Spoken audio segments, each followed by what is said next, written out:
السلام عليكم ورحمة الله. ازيكم عاملين ايه؟ يا رب تكونوا بخير. النهارده فيديو جديد ووصفة جديدة.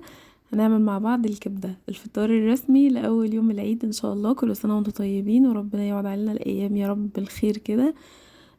طبعا ما تحيرش نفسك في الفطار خالص، دي أسرع كبدة ممكن تعمليها، ولا بهدلة ولا وقفة في المطبخ كتير ولا أي حاجة ولا تجهيزات للفطار. تابع معايا الفيديو لحد الآخر وهتاكلي أطعم وأحلى كبدة. بس ما تنسيش في اللايك والاشتراك في القناة. بص بقى، مفيش بعد كده، ريحتها هتقلب البيت ومش هتقفي في المطبخ ثواني، وكمان هتعملي جنبها شوية حاجات بسيطة كده وهتبقى احلى فطار. اول حاجة معايا هنا نص كيلو من الكبدة مقطعاها كده يعني شرايح صغيرة. هحط عليها حوالي معلقة صغيرة كده من الكمون، ومعلقة من الخل، معلقة كبيرة، وعصير ليمونتين. وهحط عليهم كمان حوالي يعني ايه نص معلقة كده من الثوم المفروم، علشان مش هنزود توم قوي لان احنا لسه الصبح. فيعني ايه مش عايزين نزود التوم ولا حاجة، بس طبعا التوم لازم مهم قوي في الكبدة علشان يشيل اي زفارة منها، وتاكلي كده كبدة حلوة وتكون طعمها حلو وريحتها حلوة. هنا طبعا عصرت ليمونتين، وبعد كده بقى هحط التوم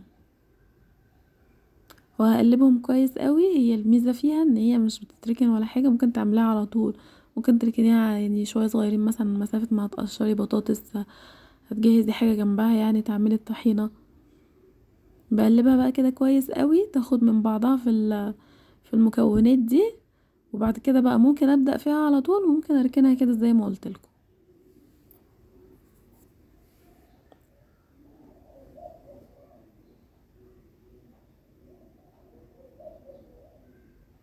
هنا بقى في طاسة او في حلة في الحاجة اللي تعجبك هحطها على البوتاجاز واسيبها تسخن شوية، وبعد كده راح انزل فيه بالكبدة على طول عشان تاخد صدمة مباشرة من البوتاجاز. اهو بصوا، ما حطيتش ولا زيت ولا سمنة ولا حاجة، ممكن تحطي معلقة زيت عادي. انا بحب احطها كده يعني علشان تاخد الصدمة بتاعة النار. ببدأ بقى ان انا اقلبها كويس قوي بحيث ان هي تنزل كل ميتها. وبعد كده بقى تبدأ تستوي هي، يعني ما بتاخدش سوا خالص يعني، ممكن ما بتكملش ربع ساعة اصلا وما بتاخدش سوا خالص على البوتاجاز.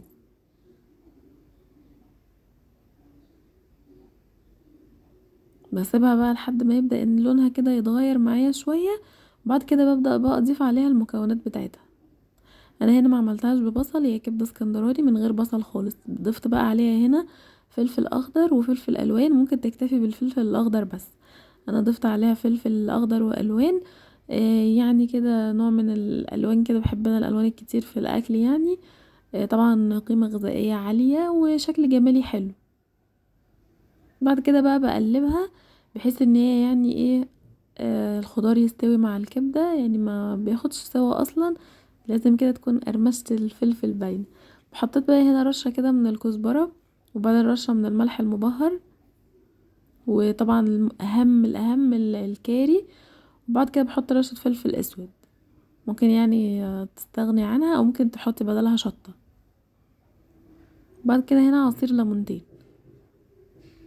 الليمون انا بحب احطه برضو في الاخر، بيدي مزازة كده حلوة مع طعم الكاري. بيعمل طعم حلو قوي كده، يعني كأن الكبدة دي جاية من بره مثلا. بقلبها بقى كويس قوي. بص خلاص هي كده بطلت تنزل مية، وخلاص دخلت معايا في السوا الحمد لله. بقى خلاص بعد ما بضيف الليمون ببدأ اشيلها من على النار على طول. اللحظة الحاسمة بقى لحظة التقديم. طبعا بفضي الكبدة وهي سخنة، يعني المهم ان هي تتاكل وهي سخنة. بقى عشان كده بقول لكم نجهز الطحينة من قبلها. لو هتقطعي مثلا طماطم وخيار زي ما انا عاملة كده، لو هتعملي بطاطس جهزي كل حاجة في الوقت اللي انتي متبلة فيه الكبدة، علشان اول ما الكبدة تطلع من على النار تروحي مقدماها على طول كده وهي سخنة. بصوا بقى شكلها تحفة جدا وشكلها حلو قوي. هنا كنت عاملة معاها بطاطس محمرة. ممكن بقى بالعيش البلدي واشتغلي، ممكن بقى تعملي سندوتشات وريحي نفسك من القعدة والعك الكتير. بصوا بقى انا هنا حطيت الطحينة الاول، هي طبعا كبدة وكفتة يعني طحينة. بعد كده رحت حاطة بقى الكبدة يعني بتاعتنا في السندوتش على الطحينة.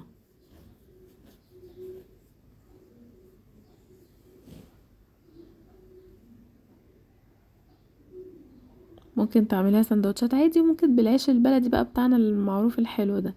بعد ما ببقى حطيت بقى الكبده في الساندوتش برش عليه كده من فوق رشه طحينه، وكلي بقى احلى ساندوتش كبده بالف هنا وشفا.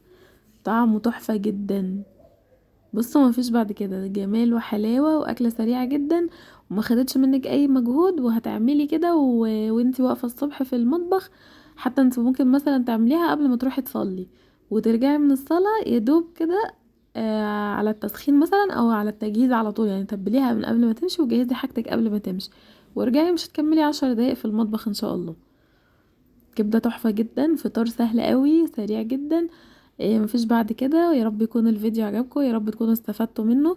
ما تنسونيش في لايك وشير واشتراك في القناه. ولو انتوا اول مره تشوفوني يا ريت تكتبوا لي كومنت جميل زيكم.